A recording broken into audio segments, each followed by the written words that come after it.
当地时间8号，日本首相岸田文雄从东京启程，开启为期7天的访美行程。岸田认为，此访的意义是向世界展示日美两国间的紧密合作、牢固的同盟关系。而在他临行前，英国媒体传出，美英澳3国准备启动奥库斯扩员会谈，而日本将是优先的候选国。对此，中方表示严重关切。 岸田此次访美是继2015年时任首相安倍晋三之后，日本首相首次以国宾待遇正式访美。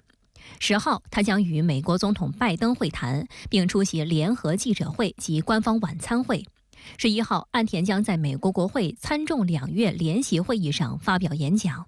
同日，岸田和拜登还将与菲律宾总统马克思举行首次美日菲3国领导人会谈。12号，岸田预计将访问北卡罗来纳州的丰田电池工厂。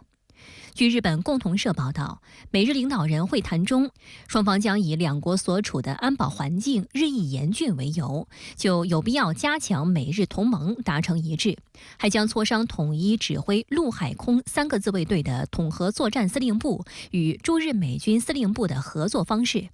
岸田11号在参众两院联席会议上演讲的主题为“日美领导能力和面向未来的合作”，拟强调日美间牢固的友好和信赖关系，以及两国是维持自由开放的国际秩序的重要伙伴。 此前，据外媒报道，岸田与拜登会晤时将宣布重组驻日美军司令部的计划，并加强两国之间作战规划和演习的协调。此举被视为美日对安保条约进行60多年来最大规模的升级。岸田访美的这一动作引发周边国家警惕。 对此，岸田文雄赴美前在东京接受美国有线电视新闻网采访时辩称，不断升级的地缘政治紧张局势已将世界推向历史性转折点，并迫使日本改变防御态势。In our neighborhood, there are countries that are developing ballistic missiles and nuclear weapons, and others that are building up their defense capabilities in an opaque way. 岸田认为，建立日本的威慑和反应能力对日美同盟也至关重要。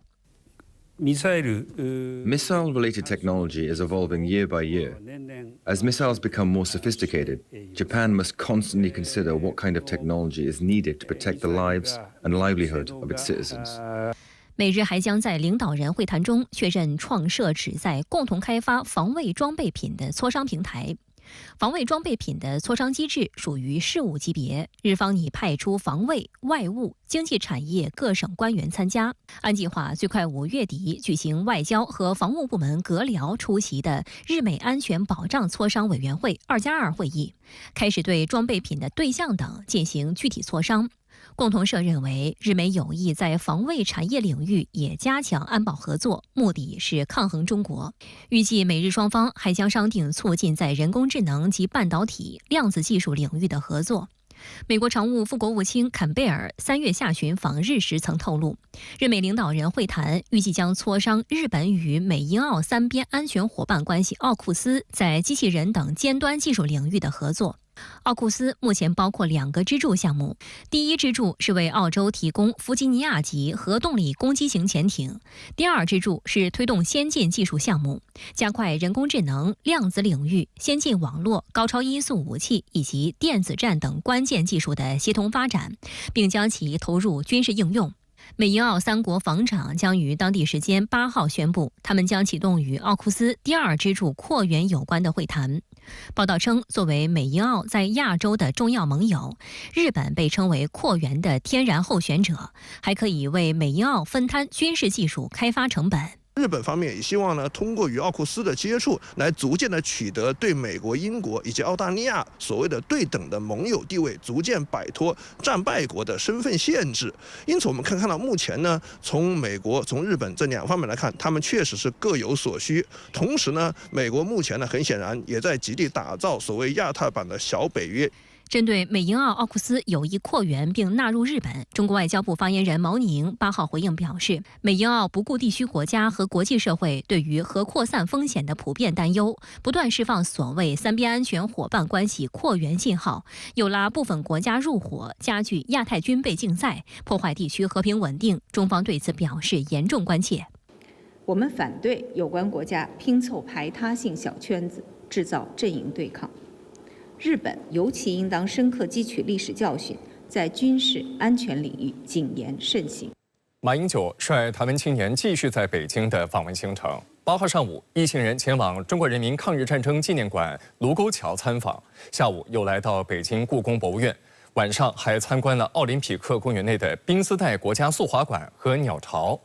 马英九在卢沟桥参观时提及，战争没有赢家，和平没有输家，希望年轻人能够牢牢记住这一点。8号上午，马英九率台湾青年参观了全国唯一一座全面反映中国人民抗日战争历史的大型综合性专题纪念馆——中国人民抗日战争纪念馆。在馆长罗存康的讲解下，马英九一行认真观看抗战史料。当看到烈士的家书时，马英九面色凝重。而当解说员讲解抗战历史时，马英九也话匣子大开。这是43年签订的开罗宣言，明确声明日本所窃取中国之领土，例如东北4省、台湾、澎湖群岛归还中国。这个蛮熟的。对，是听过您的一个讲座，特别强调开罗宣言是条约。虽然不是条约，它只是一个历史性的文件而已，这是完全没有国际法常识的人。1937年7月7日，位于北平城西南15公里的卢沟桥爆发了震惊中外的77事变，又称卢沟桥事变。77事变是日本帝国主义全面侵华战争的开始，也是中华民族全面抗战的起点。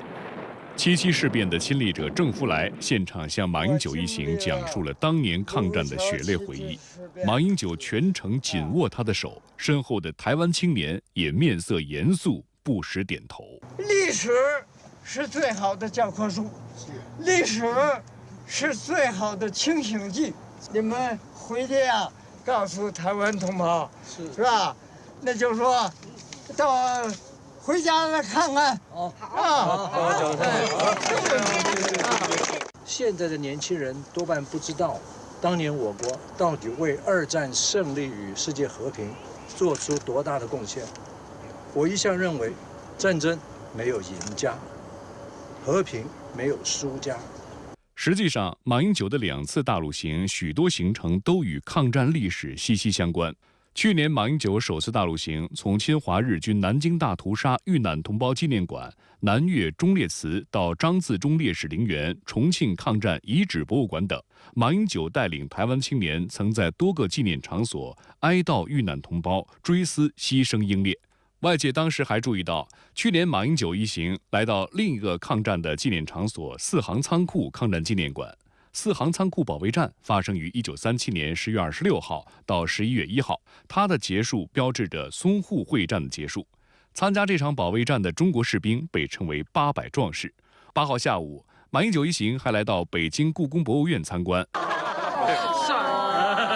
北京故宫博物院现有藏品总量180万余件套，其中珍贵文物占藏品总数的90%。不同宫殿的区别，每一件文物背后的意涵，马英九和台湾青年们都听得津津有味。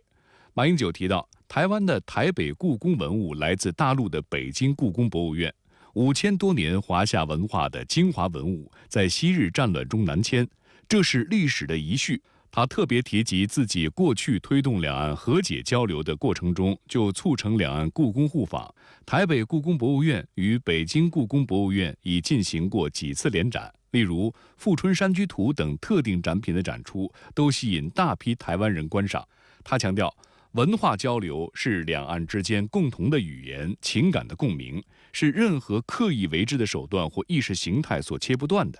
任何所谓去中国化的行径都不会成功，因为中华文化源远流长，已经深植炎黄子孙的血脉之中。唯有回归民族情感与中华文化，两岸才能长长久久。